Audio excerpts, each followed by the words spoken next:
Good evening, everybody, and welcome to the Midwest Motorsports Cool Down Lap podcast. This is episode 4. So this week we have special guests with us. It's the broadcast booth, which is made up of Colin Huffman, Aaron Holroyd, and Adam Sondag. I myself am Anthony Castor, driver of the number 8 in the Cup Series and the rules admin. James? Hey, what's up, everybody? I'm James J. I'm the commentator, part of the broadcast team, and having a real good time. And I'm happy to be here with you, Ant. How did you do this weekend?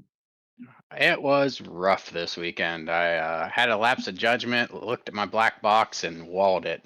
After that, car just didn't feel right. How was your weekend? It was great, man. It was great. Got to call some Midwest Motorsports action and got to watch some uh, iRacing 24 Hours of Daytona. A lot of the Midwest Motorsports guys were streaming, and I'm sure we'll talk about some of that. But some of our broadcast team was actually doing it too.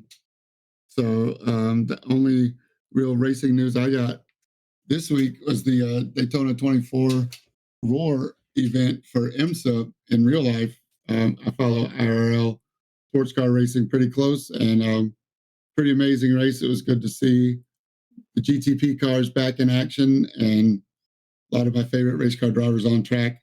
Daytona is going to be nuts next week for the IRL Daytona 24 Hours. If you're not watching it, you're missing out. Yeah, I found something interesting this week. I totally didn't realize it kind of snuck under my nose, but racing is getting started again. So next week, not this upcoming weekend, but the following, we should be seeing the Clash start. So it'll be interesting to see racing again, and a lot of new paint schemes and new drivers in different places. And I'm just ready for it, man. It feels like it's been forever since the season ended. I'm with you, man. Fire those engines up. Yeah. Colin, Aaron, or Adam, if you guys have anything. Aaron, I know you ran in the 24. How'd that go for you? It went pretty well. We had myself with five others. We did I think Shay McNeely and was one of the more experienced ones. We had Brian Coxon, Nick Calgary, Kevin Mayer, and it's somebody else who was slipping my mind. Michael Harris Jr. and myself. So we brought in the Ferrari 296 and the GT3s. So we had a good time. I mocked up a paint scheme for us and represented Midwest Motorsports car. It was a good time. Shay started us off. He actually put us on pole for qualifying. And then after his first pit stop, he came out of, I believe it's turn 6 or 7, going into NASCAR 1 and had a tank slapper and walled it. So it took a little bit of damage from that. And then from there, we all kind of we were all like, shaking the cobweb off. It was most of our first time ever doing something like this. And we kept reminding each other that we just need to run the racing line, let the fast guys pass us when they're going to pass us. LMP2s, we didn't have any in our series, so we were just the prototypes in our GT3 class. So we kept mixing around and having fun. At one point, we got back up to, I believe, 7th or 8th, and then I believe every single one of us, with maybe the exception of Brian Cox, so we all had some sort of damage happen to our cars. Well, interestingly enough, I got a cone kicked out in front of me, ran underneath in the bus stop, and then found out in the turn 1 that there was a cone stuck there because when I went to brake, it slid my car around and put me in the tire barrier. So I had to go get some damage for that. Um, it gets really interesting around the 2 o'clock time because we have two of us that are already awake. One's racing, one's keeping them comfortable. And then we had two other people waking up and somebody else was just randomly awake. So we had five of us at one point talking and shooting the S with everybody else. And at one point, I think we sang "I Want It That Way" by NSYNC. Like the entire lobby was singing to it, and it got a little bit more livelier and like less stressful. Everybody got spread out, kind of got comfortable. Um, I believe that by the end of it, there's only like the top two in the GTP were the only ones on the same lap. Everybody else had been mixed up with 3 or 4 laps difference from each other.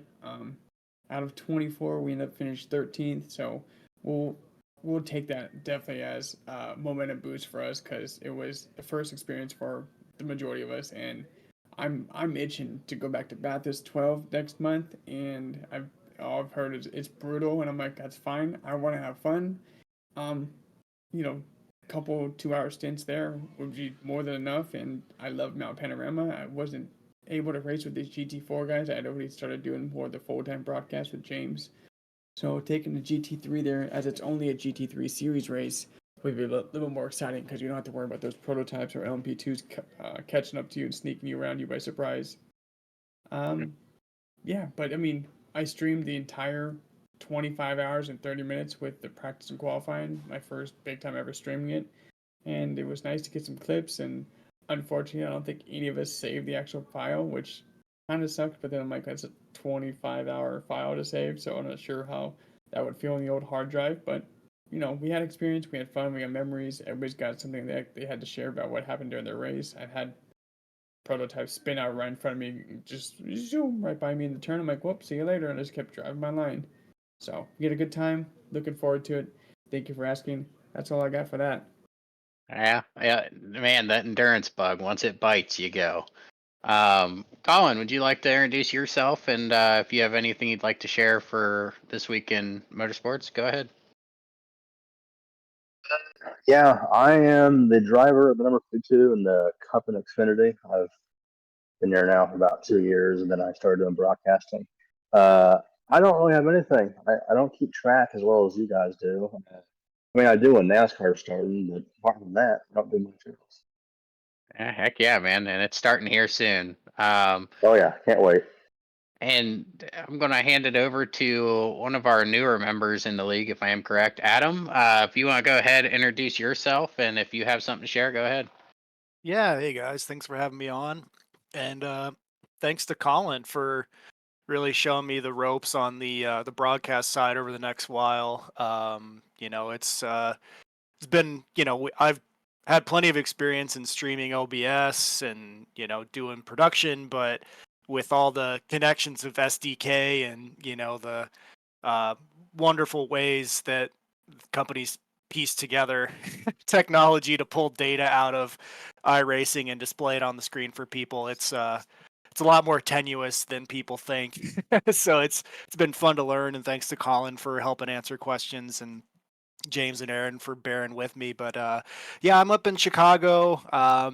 Been sim racing for a while, a couple years now in the pandemic, like many other people got started, but really only just recently wanted to get more serious into it. And when I heard they were looking for some help in the booth, I jumped in and said I'd be interested in doing that. So that's been a good time. So enjoyed that.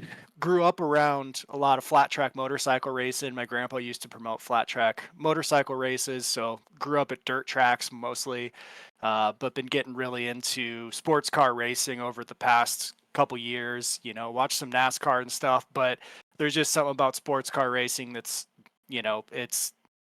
there's nothing like it really to me, that you can have a competition where you have people, the talent level of Michael Jordan, LeBron James, guys who have been at the very top of the game, the conversation for the best, and then they're coming down the court and being defended by a dentist, right? Like nothing in the world's like that. It's the best, and just the amount of time that it takes and luck to get through a 24-hour race and things like that. It's just a dream. So yeah, so I caught up on some qualifying for the Roar, and then also watch both the VP races. It's great to watch the LMP3s. They look so much better when they don't have to have more classes to deal with. But the GT4s and the LMP3s, I think that's a really nice looking series. The VP Challenge is looking really good. Some great races. Interesting to see the Cody Ware Redemption Tour happening in LMP3. I did not see that one coming. Also did not see him blowing his braking marker, Yeah. spinning somebody out, and then and then competing for the win. But that was a pretty interesting race, and he looks fast, but interesting to say the least. Yeah, and I see he's coming back for a handful of cup races as well this season. So Yeah. It's Redemption Tour starting, man. Adam, I know you race in the league and everything on iRacing. Do you have a preferred car or discipline? Yeah, so I've been running GT4 and trucks in the league.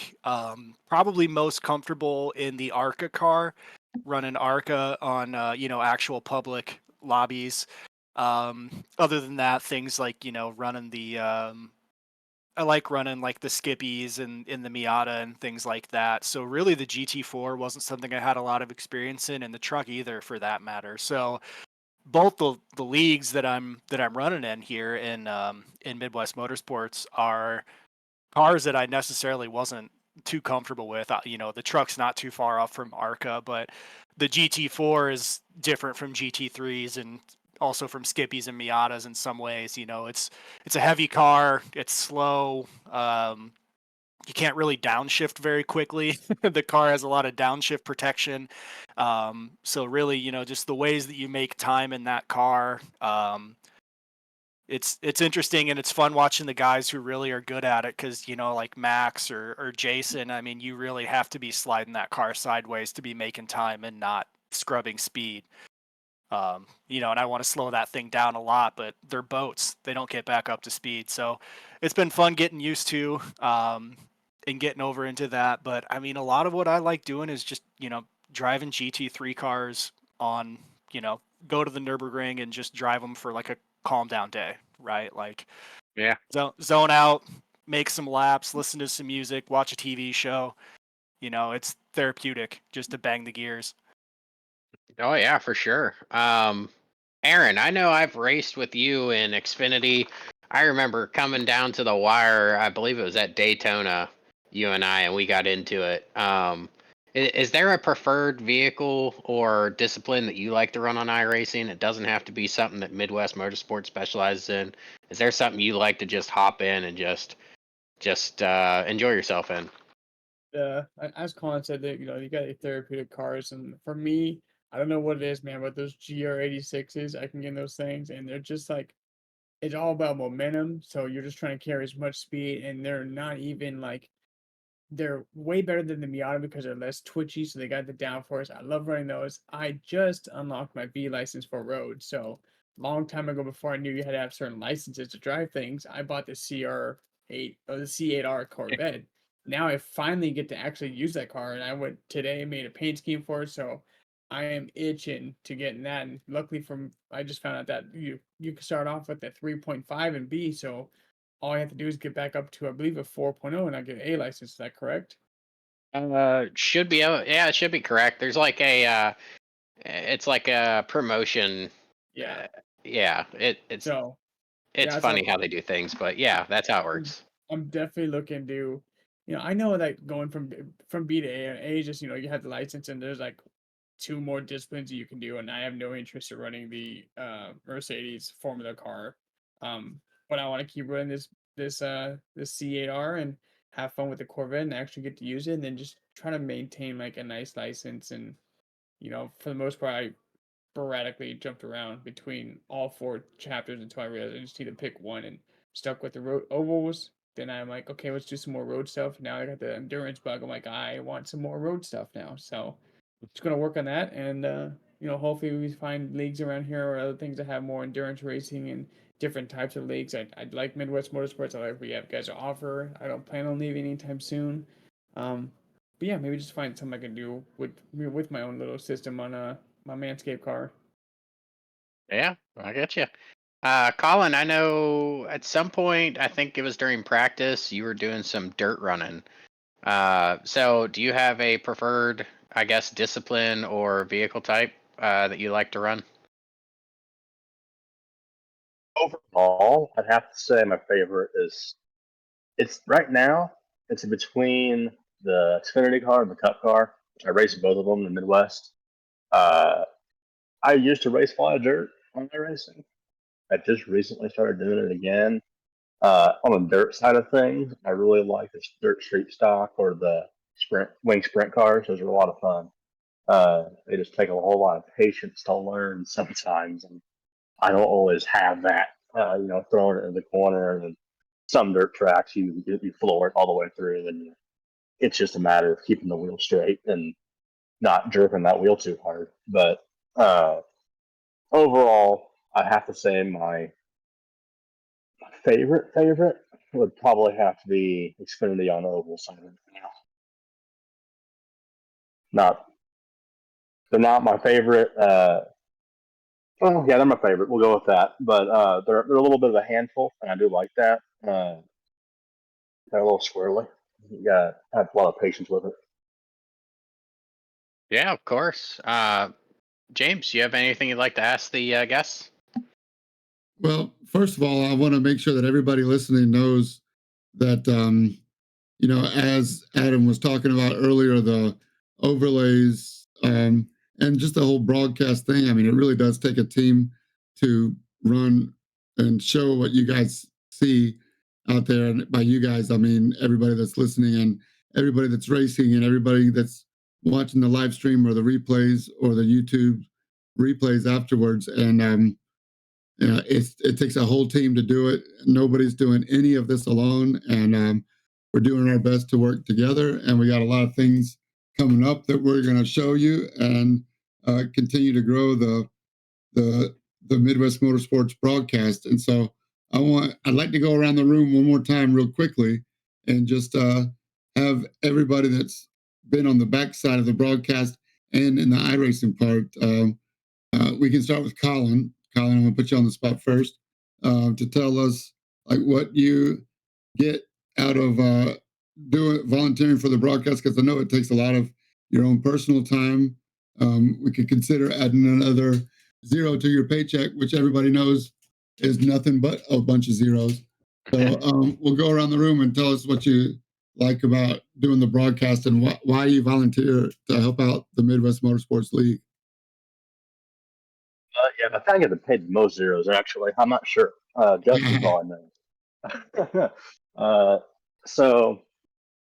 I originally got into it. I'm going to be brutally honest here, and good thing. I've started racing in the league coming on 2 years now in May. And when I started, I was also doing broadcasting for another league. And I was watching the broadcast for us here, and I'm just like, that could be so much better. And what Josh was doing was great. He just didn't have the resources we have now. And then I actually offered to Eric and JT before James came on board, hey, I'll do it for you. And then Eric's like, hey, you have to talk. And I'm like, you gonna pay me? Like, no. I'm like, yeah, I don't think I'd even do it if you paid me if I had to talk. But no. And then James came on board, and I offered my service once again, and here I am. I really just enjoy doing it. It's a lot of fun. It's nice to sit back and watch a race. And I do right now. I'm doing trucks and road course broadcasts. So just sitting back and watching them like I'm home's fun, and then messing with the overlays and making sure everything's working right, making it more efficient for us, for me and Adam to go through. And I'll just do a quick example. If we want to hide the ticker, we can set it up so it'll hide other parts of the overlay at the same time. Stuff like that. It's just a lot of fun setting that up. It's very satisfying when it works. So I can do is all code. And it doesn't, when code does not work, it's very frustrating. But when it works, it's great. Yeah, well, it's been it was really tough doing it before you came on board, and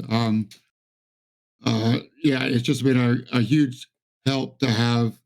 Like I tried doing it myself, and it was pretty much far chase all day, and I was just trying to figure it out.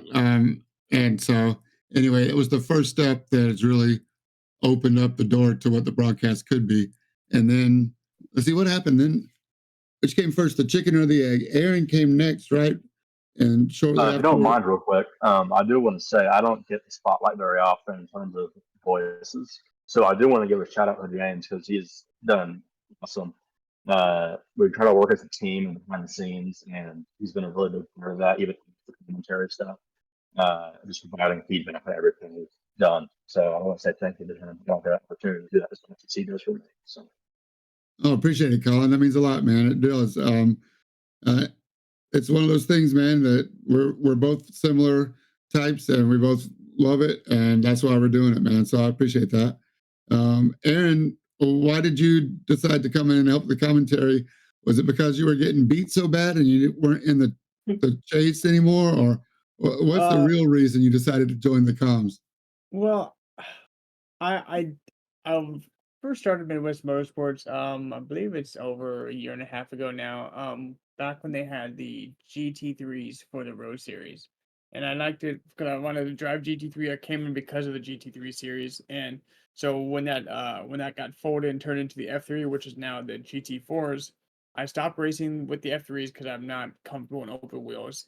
And then I picked the GT4s, and I don't know how the hell Max Bauer is able to drive that ass in the way he does, but I cannot do that. And I was watching the broadcast, after each race and just listen to you talk, and it changes the way the race feels afterwards. Like when you're racing it, it's mostly quiet for sometimes, and then but you go back and watch it, and there's like the excitement factor, and it just takes me back to the times where you listen to, now you got Junior and Gordon in there doing broadcasts, but it takes you back to like the earlier days when you had Wall Trip and all those other guys that would do it back then. The older guys who have now taken a step off, let the new older guys step in, sort of say. And you always hear like two, maybe three voices. And I felt like, if I'm not comfortable racing these GT4s, instead of just stopping and just only racing Friday nights now, why don't I come in and try talking with the GT4s, because it's the same time frame I already had a lot allocated for myself. And then so I did that, found it really to be really fun and exciting, and it's different perspectives, and I'm like, I can kind of do more of the racer's mentality of a way. I'm not dogging on you saying that you don't race at all, but I No, know you no, do. no. I knew you do Gran Turismo stuff, and it just brings a different perspective into each track, and racing with those guys in the GT4, I kind of know, I get the feel of how they drive now. It's more talking about them and then them bringing a different aspect into it, and then I just thought that we have the GT4s, we have the trucks. It was hard for me to even think about Xfinity because it's just Saturdays are a different kind of day for me. But Sundays, I'm like, I feel like, the Cup guys need to have something like this. Is like our premier racing guys, and for the most part, they're a lot cleaner than other series are. So I figured, why don't I just try to do Sundays, since Sundays I don't usually go out. I have, most people work the next day. It's early enough. It's the time where I'm only going to be home. I have kids out to bed and ready for school the next day. So I can just talk for those and see how we can do with that and bring some more life into there and see if we can get some more competitors racing the Cup Series with our guys, and find people that are good at racing, good at what they do, and have fun join us on Sunday nights. And so I offered that up, and it was accepted. And I did take last night off. Shockingly enough, I was a little embarrassed when I saw Thaler and Dustin Ricedo, who also partaked in the 24 with much more laps than I did, and they came back and raced the cars last night. I'm like, now I feel a little embarrassed because I asked James to do it for me because I was tired just from my 196 laps, but You're they've got you're right to take a break. yeah, yeah. I felt Yeah. like I was like pretty sane by doing that, because I'm like, it was my first endurance. Let's just give me a little break. And next time I'm like, no, I need to go to bed because I have to be up in 4 hours for another stint instead of staying up through the whole thing. But I wanted to do broadcasting just to bring the Cup guys a little bit more, try to get more exciting. I know eventually I'm gonna have a space where I can be a little bit more louder and more exciting to hear. Um, but until then, I'm gonna do what I can do, and it's been nice having you join me and bring another voice to it too. So I feel like it's kind of growing in that ways. And Adam's joined, so Adam's able to do the cameras now in that Colin race, and Colin's been getting some chances to run his Blue Angel 52 out there, which is nice to see a Yeah. different car every once in a while. So I kind of see the progression of, hey, we can have different teams doing different things, but all kind of coincide with each other and work together in the same aspect while growing the platform. And it's been fun. I enjoyed. I don't plan on changing very much of it. But I'm looking forward to the next GT4 series we have coming up, in which we have only two more races left in this one, and then a little tiny break, and then I'm sure they'll be back racing somewhere in February. It's crazy, man. It's so hard to call the race with just me. Sometimes there's action going on. A lot of times there's not action going on, and you get out of breath. I need to go to the bathroom every now and then, like normal people do, and drink of water and stuff. So anyway, it's just nice not to have that dead space in the air. So I just want to make sure I'm really glad you stepped up, and you're absolutely right about the Cup Series needing and deserving a proper broadcast too.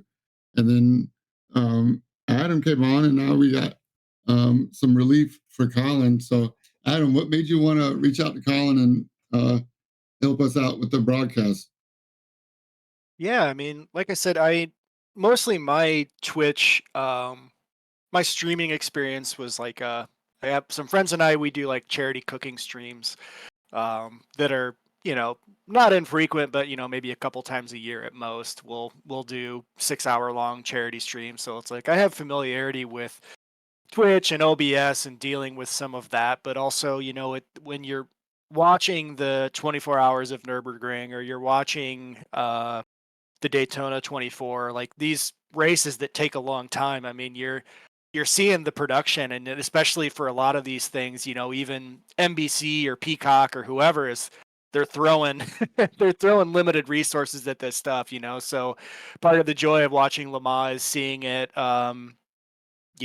a.m. they're showing the guys in the Ferrari garage pretending to snuggle each other, right? Like it's that finding this stuff that's fun to see in the middle of something, and seeing what's interesting to show and trying to find the shots and set people up. And I knew it would be a fun thing to do, but didn't quite know how Colin was making it happen. And yeah, it's been a lot of fun to try to make stuff happen and set stuff up. I think the way that it works, really an actual booth, there's even at a lower level, there's a producer who's setting up like, hey, let's cover this thing or let's do this. So it's kind of a exciting thing for us collaboratively to kind of toss back and forth to figure out, okay, do we want to show this guy, or can I put this thing on screen, and then there's, what I'm showing you, and you can go talk about it. And, it's kind of fun to throw back and forth and try to, it's improvising in a lot of ways. And it's very fun to try to show the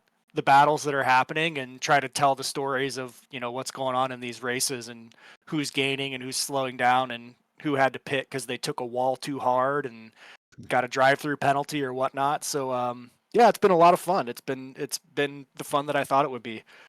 Yeah, you're just getting started, Adam. I tell you, it's the beginning. The layers are going to even open up even more. And I know, your experience iRacing. Well, everybody's experience iRacing really, again, brings another aspect to the show. So appreciate all you guys.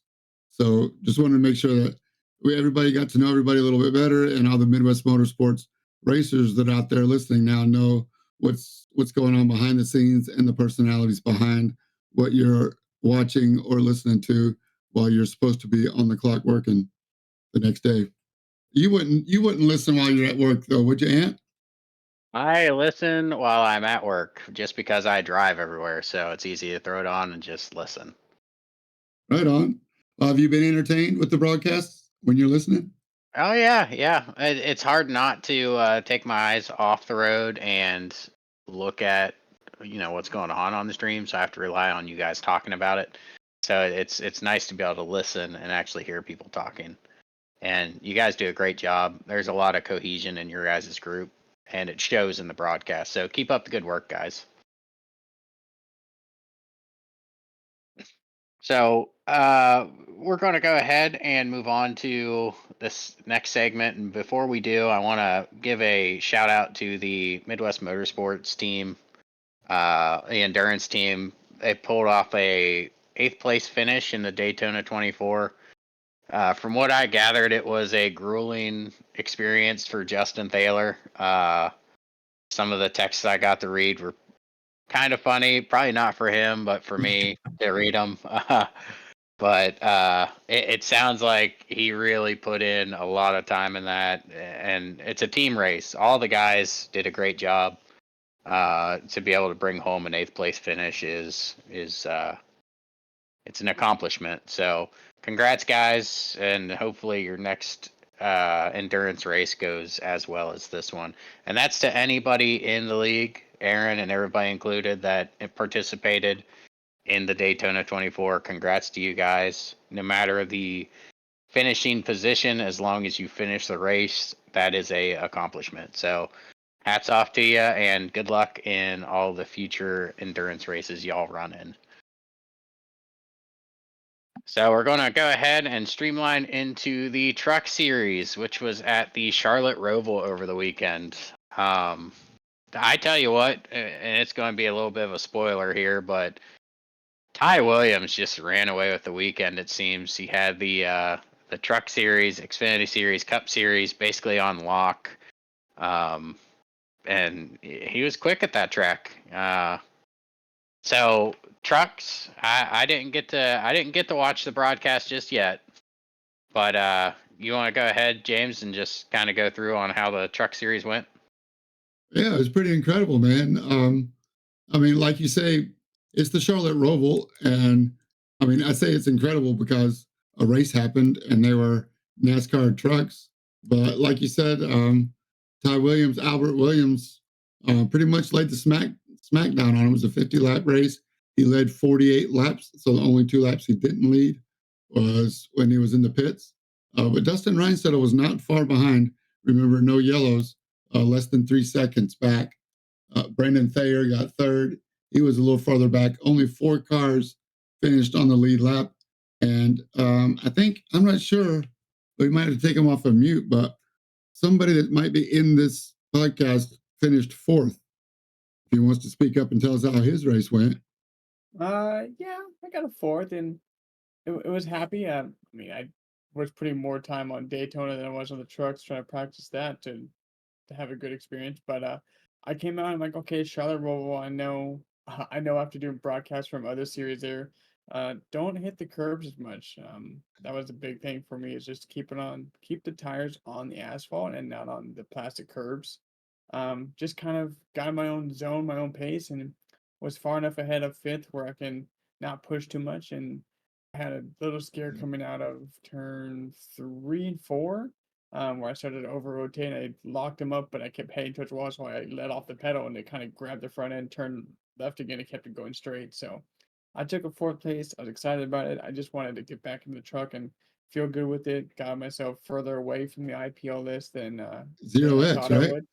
I did a 0x, so I do believe that's my first 0x, which and now I'm just distressed to get that one. And Dustin's out there getting 0x's almost constantly, and if he gets an X, it's like a shocker. So I'm gonna take that moving forward and keep my hunt alive for the playoffs we have coming up pretty soon. I'm sitting at a decently comfortable spot now, so just hats off to Ty, man. That guy, he had it on lock all weekend. I believe he swept all 3 NASCAR series. So Ty's been putting in some work, and he's got some figured out in that system of his. Yeah, Dustin Reinsettle still leads the points by 34 over Brandon Thayer, Ty Williams in 3rd, and he's 8 points back behind Brandon Thayer. So the top, I think 12 go to the chase. Maybe it's 10. Brandon Morris, Mark Cochran, Hunter Jacques, and Robert Olavison are 10th through 13th. Norm Snyder looks like he's going to make the chase. I don't know how many playoff points he's got, but good to see him. And I think that pretty much wraps up the truck recap. Yeah, it was a recap, and it was a good race. But we'll move on to the Xfinity Series here. Again, as you can see on the screen, Ty Williams won that one. I didn't get to participate in the Xfinity Series. Colin, did you end up running in Xfinity? I think he's here. Sorry. Yeah, I did. It sucked. I hate the Roval. I'm sure you all know that. I've kind of already blocked out of my mind, to be honest with you. And I think I finished like 9th. So Yeah, it can be a tough race, especially if you hit some of those turtle curbs. yeah, especially in that card. The real challenge of the Roval for me at least. I know some guys are completely fine. I don't have great patience. So letting that car roll through the infield around those corners and up and down those hills in the infield does not really go very well for me. I'll jump the gun, throttle a little bit, and I'll spin out my little wall, and I'll do all sorts of stuff. You took the Blue Angels paint a little seriously, jumping the turtles, getting some air. Hey, that's why I have it, okay? And I want to point out, I pass that Thunderbirds scheme every Sunday. The Blue Angels are better than Thunderbirds. So we'll go ahead and just dive into the points for the Xfinity series here. It looks like Dustin has a 93-point lead over Michael Scamilla in second place. Drew Alvarez in third with he's 110 points behind Dustin. Corbin Fleckenstein is in fourth, 118 points behind, and Clarence Prince is in fifth, 136 points behind. Colin, it looks like you're about 149 behind Dustin. And you can make up some ground, man, and get into that top five with another couple good finishes here. Yeah, I was looking at that. There's some potential for that if a little bit of luck comes my way. I'm definitely no championship contender, but I'll take what I can get. Hey, man, he's just got baby steps. You get a top five in the championship, and then you can move on. And next season, aim for a top three. And That's what we've been doing. Yeah, building blocks. I mean, just don't look at my first race. That was pretty bad.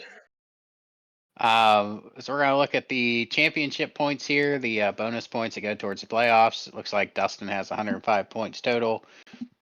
Albert Williams is making up some ground here. He has 65 points. Michael Scamilla with 55, Brandon Thayer with 44, and Brandon Morris with 36. So got to keep an eye on Ty over these next couple weeks, see if he can make up some more ground on Dustin and turn this playoff into a shootout here. So, Ant, let me ask you a question while we're here. You still have the Xfinity thing pulled up out? I mean, there's 1 point for a position, right? So, 93 points when you start the playoffs. How hard is that going to be for Michael Scamilla to overcome? There's the bonus points there. Yeah, bonus points are up right now. Another 60. Yeah, it's going to be kind of difficult, especially if Dustin has like a big cooldown where he can't finish in the top 10, which is not like Dustin's MO. You can make up ground, but with Dustin being a consistent racer, it's pretty much David versus Goliath there with Dustin being Goliath. I mean, he's going to need a pretty big slingshot. But I mean, Dustin, the only person I see on this list, I think that can bring the fight to Dustin's going to be Ty. But you got to run the race. Exactly. You got to watch the races. You got to run them and see how they play out. Never know. That's right. The Cup Series, as we all know, Ty won that one with the weekend sweep. It was also at the Roval. If I could go back in time, I would not look at my black box. You're on the pole, and what a great dude! I was pulling for you. Okay, don't take offense, but I don't know if you saw the beginning of the broadcast, but I was like, wait a minute, I think my SDK is messed up. My live timing is not right. It says Ant Caster's on the pole. Let me get confirmation. I felt so bad when you actually had it. Oh, that was pretty funny. I hope you're laughing because, yeah, I'm gonna eat crow on that one, and I'm gonna just apologize to you now that. So what was funny was in the group chat, all the guys are asking me like, "How'd you run that fast of a lap? How'd you run that fast of a lap?" In all honesty, I really had to pee. Like I needed to get out of the seat and go pee. So I was like, I gotta get this lap done. And I came back to the rig, sat down, and I put my headset on, and all I hear is the guy's like, "Hey, you got pole?" And I'm like, "What?" Like, "Hey, you got pole?" And I was like, "Man, I just really had to pee. That was it." You laid But down a rocket of a lap, man. It was good. And so you do a whole lap warm up, and they start in the chicane, and you and Justin Thayer were side by side. So where is the actual Geico restart zone at the Roval? so in seasons past, they'd just use turn 4 and do it like a regular start. I guess last season they did. They started it at the start finish line, let people get out of the chicane. But the start zone for iRacing is in the center of that chicane as soon as the leader hits it, which is a terrible place because I just couldn't get my wheels turning. JT got off to a rocket start, and iRacing flagged him for passing me, which isn't right with where they're starting you, but it is what it is with iRacing. He took the penalty like a champ, and I tell you what, he was a rocket trying to get back through that field. Yeah, he was. He made it all the way back to third, and I think something else happened too. He had a second drive-through later on. So, Yeah, he got popped for speeding. I think he barely hit 41 at one of the speed sectors where they flag you, and he got a 40-second hold. that hurts. Yeah, that He was really like hurts. 40 seconds behind second place, or he would have had second. Once again, Yep. I don't think anybody was going to catch Albert Williams, who swept the weekend. Has anybody swept the weekend recently? Ant, do you remember? I wouldn't say recently. I know in past seasons we've had weekends. We've had people sweep the weekends, but recently nobody's coming to mind. We'll have to check our stats, guy. Yeah. Well, Colin, what'd you think of the race? I know you were in it. I had a little bit of side by side with you. Yeah, that was fun until I spun out. But no, it went better for me the next race did. I ended up finishing seventh. So it went better for me. I feel that car is a lot better on the courses than the Xfinity is, at least for my purposes. It was a fun race. Had a lot more fun than I thought I would, to be honest with you. It just takes a lot of patience with these cars, and that's something I don't have. It was really cool to see Ty win in all three races. Though he passed me a few times, of course, lapping me on the Cup race, and he was just gone. I tried like matches path he was taking to the infield, and I just couldn't. it was gone. He did really well. James, do you have anything you want to touch on the Cup race?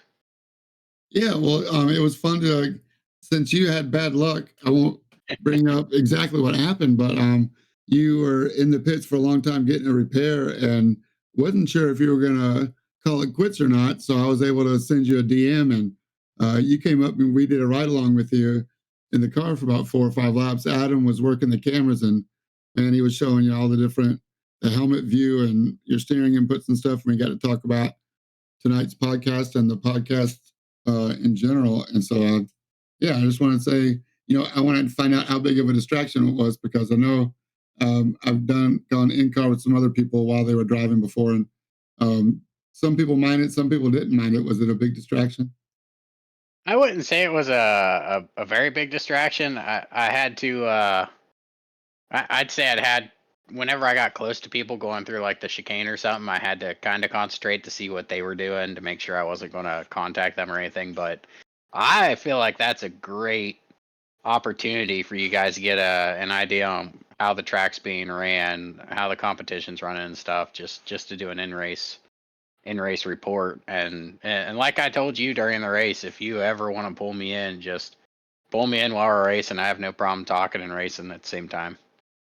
All right. Well, you heard it here first, Colin and Adam and Aaron. We got somebody new to interview when the pacing gets going on, in between yellows or in between stages.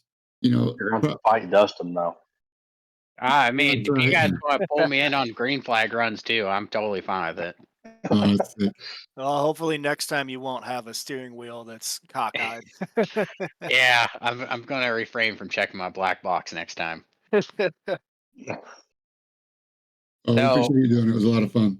Oh no, it was awesome. So we're going to go ahead and go over the Cup Series season points here. So Justin Thaler looks like he has the lead. Dustin Reinstedel is 10 points behind him. And then you guys have a gap. I myself am 86 points behind Justin, Huffman 106, and Norm. Look at the grandfather of Midwest Motorsports, man, 109 points behind Justin Thaler in fifth. Albert Williams is breathing down his neck, but it's shaping up to be a fight there between Dustin and Justin with how Hubbard there making some waves. I mean, I feel like he's going to be up there before you know it. Do you have a slide for the bonus points? I sure do. So chase points. Yeah. Dustin has a 109 points there. Justin with 68. Ty with 63. He's already creeping up in bonus points. Huffman with 40. Myself with 26. And we got Mankowski with 17. Brandon Thayer 16. Evan Clapper 14. Cody Anderson 9. And Brandon Morris 7. So, like I said, Ty Williams is making some waves at the end of the season here, and it's going to be interesting to see how he runs to the championship here. Dover next, and Ty Williams has run 9 of the 12 races, and he's in 6th place. So maybe that's something to do with maybe a little low car counts, or guys coming in and then dropping out for the season, or taking provisionals, or not attending. Yeah, I mean, some of it is people starting the series and then not participating throughout the season, getting some points but not many points, and then you're able to leapfrog them pretty quickly. But yeah, Dover is going to be fun. Looking forward to it, and we'll see how it shakes out. I believe the Xfinity series is at Old Atlanta, so that's a fun track for those cars, and the truck series as well is at Old Atlanta. So that would be some pretty good racing. That track can produce some great racing lines, and it's going to be fun to watch. I might even jump in, and if I can get home in time, I might jump in and run the Xfinity series in Atlanta. We'll see. Awesome. Yeah. So we'll go ahead and hop over to the road series. James, if you'd like to, go ahead and just give us a rundown what happened with road. Yeah, I'll try to be brief. I mean, it was a great race. Me and Aaron were both in the booth, and it was a sprint feature race. So they had a sprint race after some quick qualifying, and then did a invert of the top 10. And yeah, it was great, man, and pretty incredible. Max Bauer, Jason Phillips, the usual crew, they did a good job up front in the sprint, and then in the feature, Ian Bakaitis ended up leading like 3 or 4 laps. Aaron was with me. Aaron, you still there? Yes, sir. I'm still here. I don't know how much. I know it was so long ago, especially with all the 24-hour racing you did and stuff. Do you remember? What was your main takeaway from Brands Hatch? Yeah, I remember Max. I believe he won the sprint, so he had to start back in 10th, and it was nice to see him have to put in some work. As he puts in work on all the time, but he had to put a little extra more work and be cautious for who he's driving on and when he's supposed to make the passes the right time. So it was nice to see that happen. And just to see his adjustments and what he do around certain people. I know Sam got up to the lead for a little bit after he passed Ian, and he was just in shock how much Max was able to catch up to him. Once Max got second, he was within Sam Hubbard within a few laps and made the move pretty relatively quick. And Sam just kind of backed up, said, "You know what? I'm good. He's gonna take the win. I have my series win, so I'm just gonna let him go, not fight him this week because said he wasn't the strongest at that track. And he let Max go ahead and take the overall win again. And yeah, people got a little mixed up in there. And nothing too hard. I don't believe we had any serious wrecks. So I do remember that when we did the trucks one here, I gave somebody a pretty hard nudge unintentionally, so I know how hard it is too with the elevation changes and the different turns where you're going up and have to make a right hand turn and then a left hand turn with not really seeing where you're going up until you get to the point. So these guys put in a pretty good show, kept it fairly clean, and we get to see some exciting racing. Yeah, some of your teammates were in the race, so it was fun to just call the race Brands Hatch as a, like you said, a lot of elevation changes, and um, anybody's race. Let's see: Sam Hubbard, David Wortman, Michael Odell, Justin Glickner, Taylor Montague, Dan Gish. We got to see Chris Hopper, Even Dustin Reinstedel got in there. That's the top 8. Then Keith Hobart and Andrew Miller, top 10 for the AM division.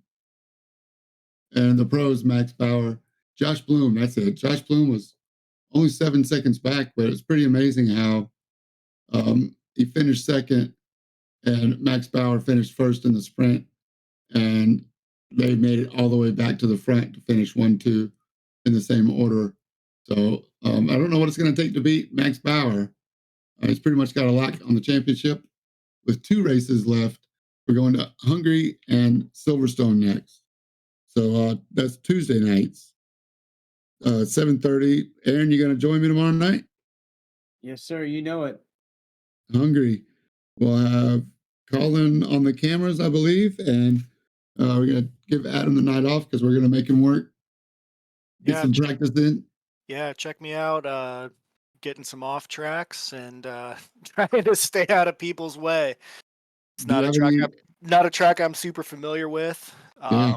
You know, took Brands Hatch and the GT4s off to give Colin the night off since he had a new sister in the family. But you know, I ran Brands in the truck series, which was just really a lesson in patience. So the GT4 Brands Hatch would have been a relief, really.